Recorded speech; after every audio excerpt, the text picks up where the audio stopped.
Magandang linggo sa inyong lahat. Sana po kayo ay nakapagpahinga at nakapagsimba. Umabot naman po ako ng maagang simba kasi ngayon narito ako nakikain sa kaisa-isang lechyonan ni Glenda dito sa Vienna. Maraming salamat. Naku, high blood pressure na naman ang abutin ko sa dami ng nakain kong lechon. Pero syempre, kaligayahan naman natin yung lechon. Kaya first time ko nakakain ng napakasarap na lechon dito sa Vienna. Salamat, Glenda, at yung mga kasama. Anyway, napabalita po na sa wakas, nakaset po for September, first week of September, ang hearing para sa piyansa ni Senator Marcoleta. Alam niyo naman po natin lahat tayo nagtataka bakit na-aresto si Senator Marcoleta. Paano naman magiging krimen ang pagbibigay ng campaign funds samantalang lahat naman po ng kandidato, lahat ng kandidato sa buong mundo na demokrasya umaasa po sa mga campaign donors para sila ay makatakbo. Wala naman po tayong batas na nagsasabi na ang gobyerno ang magbibigay pondo para sa mga kandidatong tumatakbo para lahat ng kandidato, mahirap o mayaman, makakatakbo. Sa katunayan, nung ako po'y kongresista ng 70th Congress, naghain po tayo ng ganyang panukalang batas. Pero wala pong nangyari. Kasi ayaw ng mga mayayaman. Ang gusto nila, silang mga mayayaman lamang ang kakandidato. Pero sa kaso ni Senator Marcoleta, aminadong nagbigay ng halaga itong si Mike Defensor at kanyang mga kasama, mahigit 50 million kasi talaga namang hundreds of million na kinakailangan mo para manalo bilang senador. Sa aking karanasan, hindi ka mananalong senador kung wala kang 500 million pesos sa totoo lang. Saan mo naman kukunin yan? Siguro miski anak Ayala ka, anak ka ng anak ka ni Enrique Razon, hindi mo pa rin gagastusin ang sarili mong pera kung 500 million, minimum, aabot pa yan ng 1 billion dahil napakamahal ngayon ng TV advertisements, no? So, kailan pa naging krimen ang pagbibigay sa isang kandidato para Senado, lalong-lalo na kung ikaw naman ay naniniwala sa kanyang paninindigan para sa bayan? Yan po nangyari kay Marcoleta. Matakin ninyo, siya ay kumakandidato, tumanggap ng campaign funds, ginamit naman ng campaign funds para sa kampanya, na halal dahil dito, ngayon, krimen daw yan. Kung totoong krimen yan, di dapat lahat ng mga tycoons, dahil lahat naman sila nagbibigay sa mga kandidato, lahat dapat makulong sa krimeng plunder. At kung totoo yan, wala ng elected official, lalong-lalo na sa Senado, Presidente at Vice President, ang dapat ang nakakalaya dahil lahat ng tumatanggap ng campaign funds, kung tama ang reasoning dito sa kaso ni Senator Marcoleta, dapat silang lahat ay makulong dahil sa plunder. So sa akin malinaw po, hindi plunder ang pagbibigay ng campaign funds. Unang-una, ang pera naman po, hindi lang galing sa gobyerno. Pangalawa, wala kang inaasahang kapalit niyan kung ikaw ay sumusugal sa isang kandidato. Dahil there is no such thing as a guaranteed victory. Mabuti sana kung yung pagbigay mo ng pera ay garantiyadong mananalo siya at alam mo na ang iyong kapalit. Pero wala pong ganyang garantiya sa pagtakbo, lalong-lalo na sa Senado, lalong-lalo na sa kaso ni Senator Marcoleta, na nung una, nung 2019 ay tama, 2022 pala ay nagsumite ng kanyang candidacy for the Senate pero bumitaw sa bandang dulo dahil wala nga siyang pera pang advertisement. At alam niya na para manalo para senador, dapat hundreds of million ang ginagamit para sa advertisement para magkaroon ng name recall. So ngayong nagkakuha sila ng konting pera, nagkaroon ng konting advertisements at saka endorso ng iglesia, nanalo naman siya. Pero hindi po yung garansya. Kaya nga po nagtataka ako paano naging plunder yon.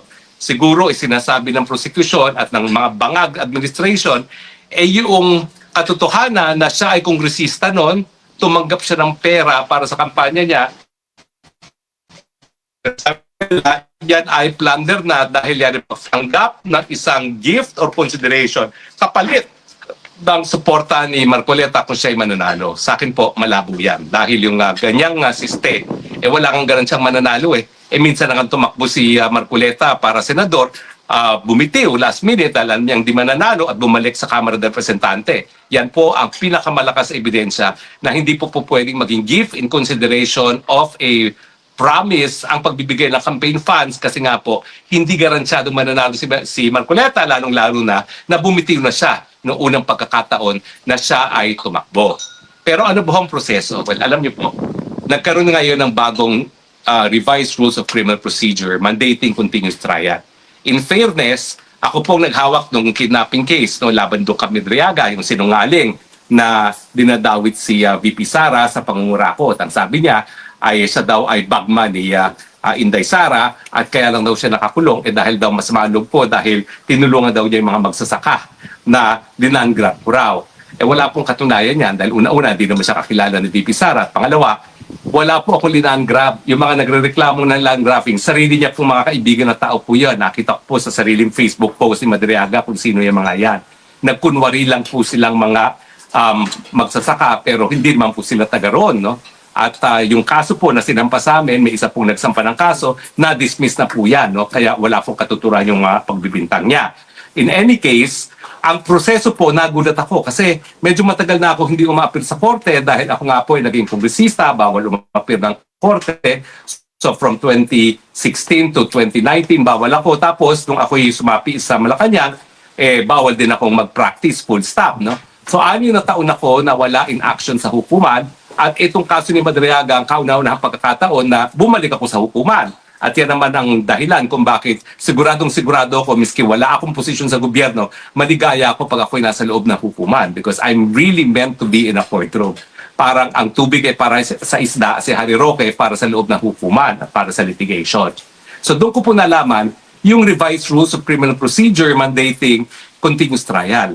Mantakin ninyo, hirap na hirap ako. Kasi alam niyo naman dito sa Pilipinas, pag private prosecutor ka, ikaw talaga hawak ng lahat. Nandun lang yung piskal, kailangan nandun siya physically everyday kasi sasabihin nila under the direct control and supervision of the public prosecutor.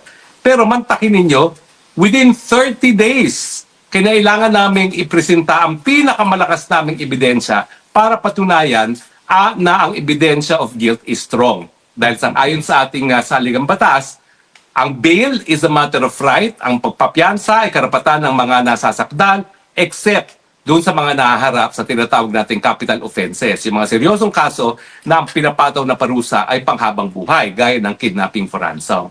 So some 30 days para to prove that evidence of guilt is strong, siguro po nagpresenta ako ng 12 mga testigo.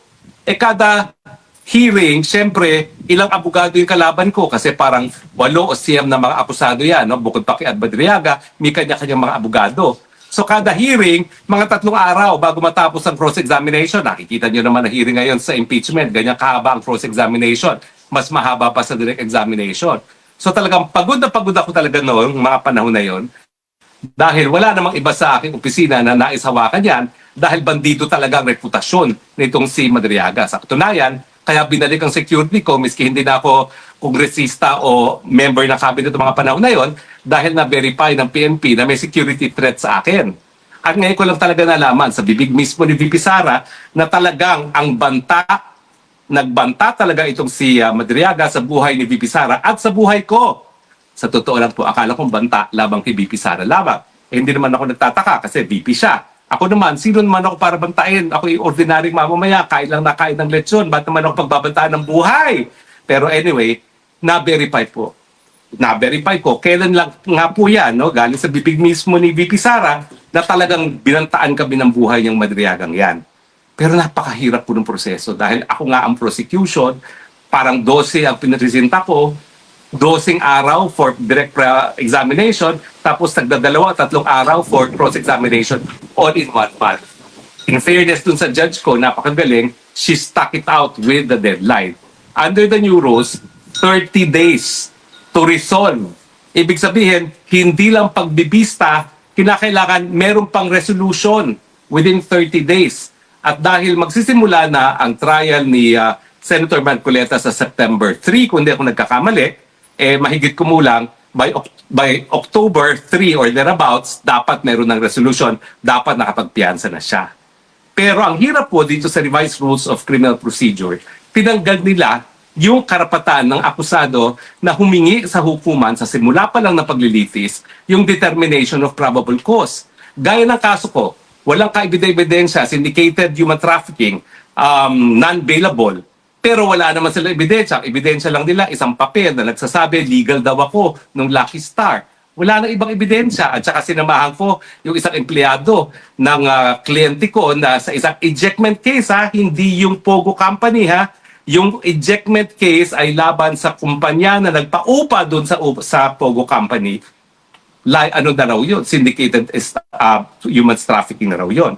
Kung hindi tinanggal yung provision na pwede kang himingi sa hukuman na nagdidinig ng kaso na mag-determine ng probable cause sa mula pa lamang, dapat na-dismiss na yung kaso ko, dapat walang kulong. Ganyan yung nangyari sa kaso ni Ping Lacson nung siya ay inakusahan doon sa Kuratong Beleleng. Yung RTC judge sa Manila ay naghain sila ng motion for probable cause at nagdesisyon naman yung hukuman na walang probable cause, kaya miski nagtago si Ping Lacson na dismiss ang kaso dahil wala ng probable cause. Pero ngayon po, para mapabilis daw ang paglilitis, tinanggal ng hukuman yung karapatan na humingi ng determination of probable cause. Instead, ang sabi ng Korte Suprema, dapat within 30 days, pag nag-file ng petition for bail, meron ng resolution. Pero kailan ba na-aresto si Sen. Marcoleta? July 6. Sabihin na natin magdedesisyon sa October at bibigyan siya ng bail. July, August, September, October. 3 buwan pa rin siyang makukulong. Despite the fact na mahina ang ebidensya. Sa akin, ang dapat ginawa ng Korte Suprema at sana dinggin naman ng Korte Suprema itong aking suhestyon neto, ibalik yung determination of probable cause nang sa ganon, walang kahit sino ang pwedeng maging biktima ng tanim kaso na ginagawa ngayon ng Bangag Administration.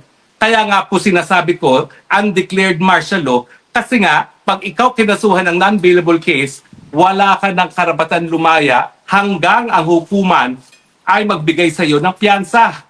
Kasi wala na nga yung remedyo ng determination of probable cause.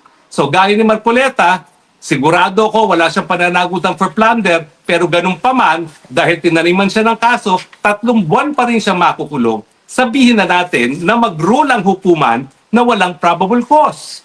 Pero kapag nagsabi ang hukuman may probable cause, patay. Kinakailangan munang tapusin ang buong ebidensya ng prosecution. Aabot siguro yan ng hanggang 1 taon o hanggang 2 taon. Tapos ang susunod na remedyo ay demurrer to evidence. Sabihin mo na lahat ng ebidensyang pinresinta, sabihin mo ng totoo ay hindi sapat para makonvict si Marcoleta. Ganun pa man, kung hindi madidismiss o kung hindi siya mabibigyan ng piyansa, ibig sabihin, makukulong siya ng 1 at 2 taon. Kaya po yan ang declared martial law.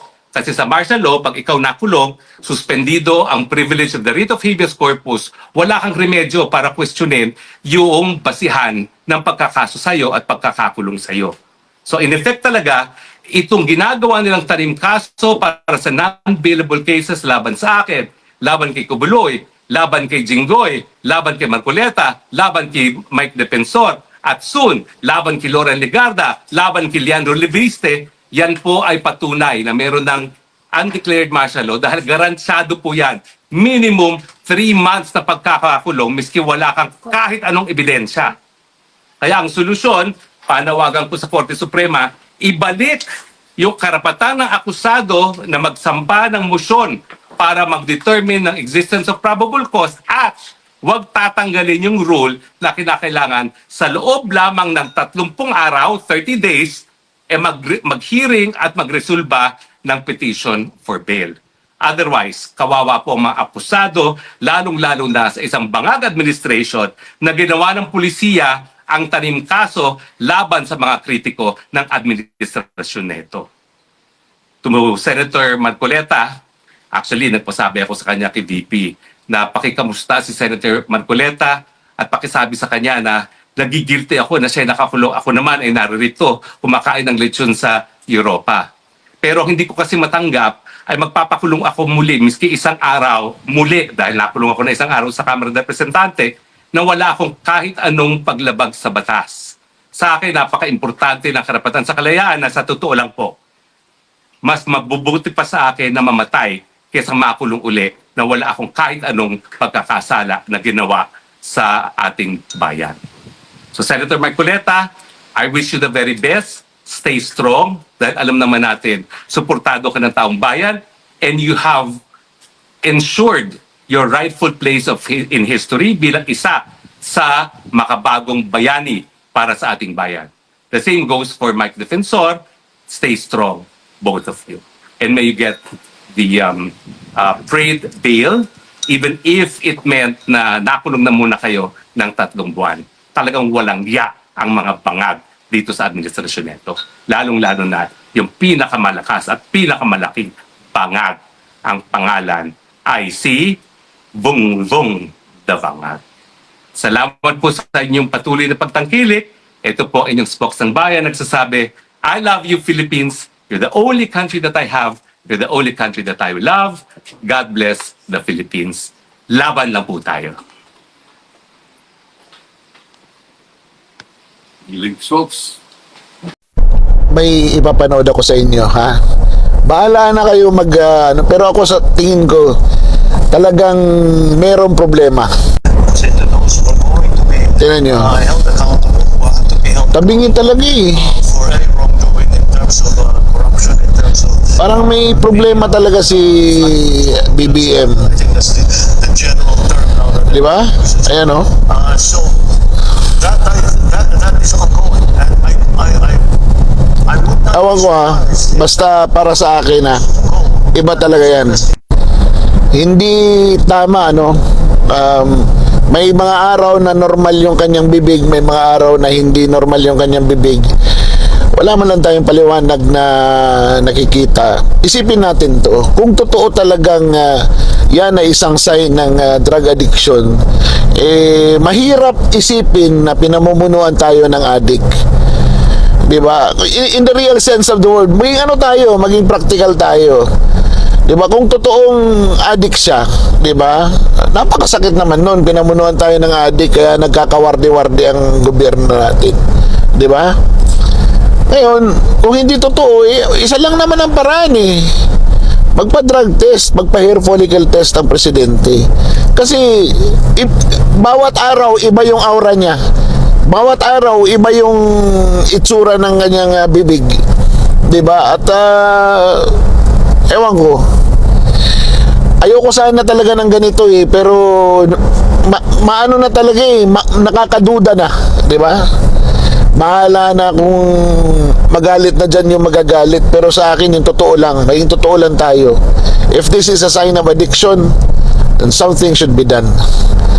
Sayang ang bayot. Pambihira naman. Yung ni-raid na Davao Steel, ang sabi ni Director Matibag, yung mga tao daw doon, yung mga nagtratrabaho daw doon, ay mga nakakulong, nakidnap, sa pilitan pinagtratrabaho. Lumabas na yung mga trabahador doon eh. Lumabas na yung mga nagtratrabaho doon. Nagsalita na sila. Hindi daw totoo yung sinasabi ni Director Matibag. Malaya daw sila. Ano yan, Director Matibag? Napakasalbahe mo naman kung totoo yung sinasabi ng mga nagtratrabaho doon. Kasi ngayon wala na silang trabaho. Dahil nga ni-raid ninyo. Pambihira ka naman. Ang basis mo, yung mga tao ay sa pilitan pinagtatrabaho. Hindi totoo. Ang sabi mo, yung mga nasirang mga infrastruktura noong lumindol doon sa Mindanao, 70% ng mga bakal galing dyan sa Davao Steel. Ano yung prueba mo na substandard yung bakal nila dahil lang doon sa lindol? Wala ka man lang scientific basis. Tapos sabi mo, radioactive yung lugar. Bakit wala man lang kayong dalang Geiger counter para malaman kung gaano kataas yung radioactivity ng lugar? At wala man lang kayong proteksyon. Kung radioactive nga yung lugar, pumasok ka pa doon. Ginagawa mo naman tanga yung mga Pilipino. Alam nyo, ito yung drawback dito eh. Hindi mag-iimbestiga ang Senado dyan. Hindi rin mag-iimbestiga ang House of Representatives dyan. Dahil siga itong si Matibag eh. Napakasiga nito ngayon. Sa totoo lang, alam nyo, sa ginagawa niyang ito, siya siguro yung tinatawag na muscle ng administrasyon ngayon para i-intimidate, takutin at patahimikin yung mga taong tumutulig sa administrasyon na ito. Nakakalungkot. Sayang ang bayot. Ibang klase, no? Lumindol sa Sarangani, nakita na may mga bumagsak na building dahil sa lindol, tapos tinignan yung bakal. Nung makita yung bakal na galing sa Davao, abay ni-read ito.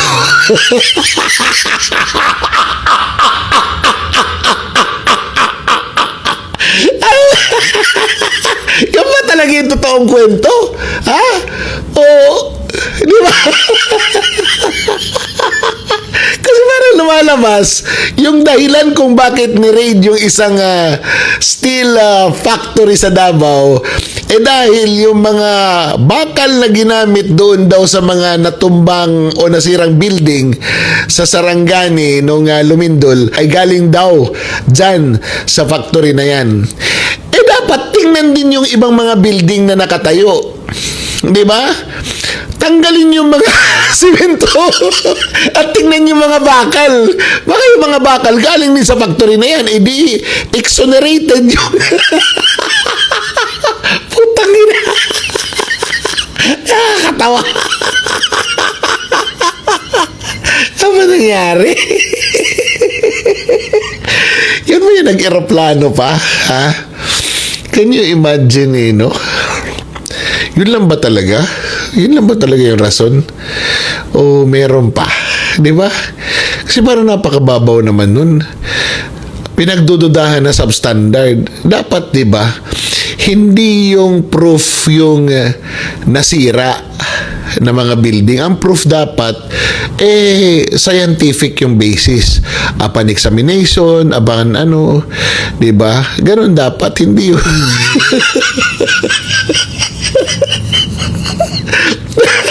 Tapos, radioactive daw yung lugar. Tapos, pumasok sila doon. Wala man silang mga panangga sa radioactive na... Wala silang mga radioactive suit. Di ba dapat, ano yun, naka-costume ka nun, di ba? Kasi kung radioactive yun, isang hinggok mo lang doon, deads ka. Kasi nga radioactive, di ba? O kaya magkakasakit ka. Bakit parang normal lang yun? Ewan ko. Radioactive. Tingkoy na yung gobyerno natin. Ewan ko. Sayang ang bayot. Masama bang magkaroon ng confidential fund ang isang vice presidente o pinasama lang para meron silang maging bala sa vice presidente? Alam niyo, pagkatapos kong mag-post ng aking vlog patungkol doon sa pagbibigay ng tulong ng Office of the Vice President sa mga nasa liblib na lugar kung saan ang kanyang confidential fund ang kanyang ginamit, merong kumausap sa akin. Ayon sa aking informante, ito pala talagang confidential fund na issue. Gobyerno din ang nagpasama. Gobyerno din ang nagsulsul sa mga makakaliwa. Ang tinutukoy niya ay ang opisina ni Martin Romualdez. Doon daw nagsimula ang pagpapasama ng hitsura ng confidential fund ng Vice Presidente. Binigyan ng bala ang mga progresibong grupo para atakihin ang mga Duterte at ang Vice Presidente. Alam niyo kung bakit nagtalaga ng LCAC. Ito ay isang tinatawag nilang coordinating body. Hindi ito isang malaking opisina, maliit lang ito. Ito yung nagko-coordinate ng actions ng gobyerno, holistic approach ba, para matapos na ang NPA na problema ng ating bansa. Paano? Di ba pag merong mga lugar na hindi maabot ng tulong ng gobyerno, yung mga tao doon madaling ma-recruit. Bakit? Kasi nga hindi umaabot ang tulong ng gobyerno. Bakit hindi umaabot? Natatakot yung mga taga Department of Health, mga taga Agriculture, mga taga DPWH, mga kung anong ahensya ng gobyerno na pumunta doon dahil meron ngang NPA. So ang ginagawa ng coordinating agency na ito ay i-coordinate ang pagbibigay ng mga tulong doon na maprotektahan din ang mga taga-gobyerno, and at the same time hindi puro army ang solusyon sa conflict. Meron siyang civilian component na malaki, which is the presence of our government. Nang maging Vice President, si Vice President Sara, natuwa siya nang binigyan siya ng confidential fund. Why? Because may pagpapatuloy niya yung nasimulan ng kanyang ama to end local conflict by using the civilian component. Kasi hindi naman pwede puro pulis na lang, puro army na lang, puro gera na lang. 'Di ba? Yung suporta ng masa kailangan sa labanan na ito dahil yung suporta ng masa, yun ang inaasahan din ng mga NPA at ng mga makakaliwang grupo. In fact, doon sila kumukuha ng boto nila para maging congressman. O ngayon, so galit sila. Bakit sila galit? Muntik nang maubos ang mga NPA dahil sa LCAC na yan. Kaya ang nangyari, noong makasilip sila na mabigyan sila ng bala, binira nila ang Vice Presidente. And the rest is history. Di ba? Pinagpatuloy lang ng Vice Presidente na ibigay ang presensya ng gobyerno natin sa mga liblib na lugar para hindi ito ma-recruit. Masama ba yun? 'Di ba? Pinasama nila. Hindi nila inisip na ang purpose is for peace. Ang purpose is to end the conflict, and ang purpose is for us to move forward without internal conflict. 'Di ba? Paano tayo maghahanda para sa external threat? Yung internal threat natin andyan pa rin. 'Di ba? Di pwede ang mga sundalo sa mga eskwelahan, pati yung mga pulis. Kaya nung mahawakan ng Vice Presidente yung DepEd, minabuti niya na gamitin yung kanyang kapangyarihan as DepEd Secretary para magkaroon siya ng pagkakataon na makatulong sa ating bansa to end this conflict by engaging the schools. 'Di ba? Through intelligence network. Bakit? Yung recruitment nasa mga eskwelahan. Senior high pa lang, junior high pa lang nire-recruit na, lalong-lalo na sa kabundukan. Kaya iyon ang naging isang dahilan kung bakit masakit sa ulo ng mga makakaliwang grupo si VP Sara. 'Di ba? Tinake advantage naman ito ni Martin Romualdez, ni Marcos, at kung sino-sino pa dyan. 'Di ba? Para maprotektahan sila sa kanilang mga kaso pagkatapos ng term nila.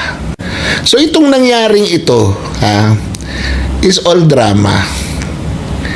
The target is really to eliminate Sara Duterte because Sara Duterte is really popular even in the hinterlands.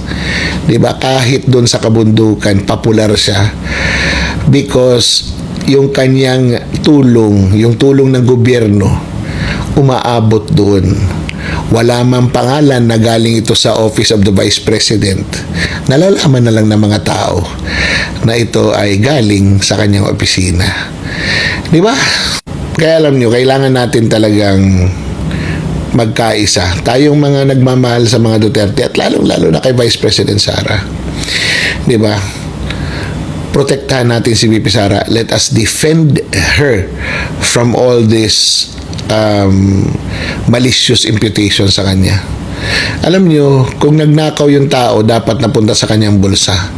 Kung napunta naman pala sa mga taong bayan, di ba? Lalong-lalo na yung mga mahihirap natin na taong bayan doon, mga kababayan natin doon sa bundok. Di ba? Hayaan nyo na. Hindi naman na bulsa. Katulad ng trilyong halaga na hanggang ngayon, nagtuturuan pa rin sila. Sayang ang bayot.